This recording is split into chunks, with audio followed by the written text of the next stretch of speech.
ए खगेन्द्र सुनार यो भिडियो हेर पहिला।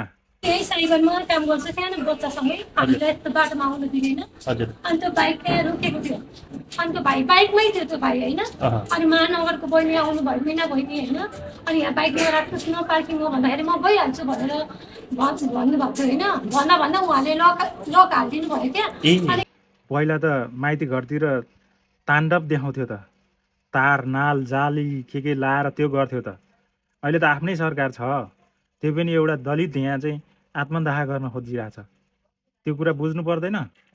अहिले सरकारमा नभएको भए, सांसद नभएको भए तैँले आगो बाल्थ्यो माइती घरमा, आगो बाल्थिस् होला।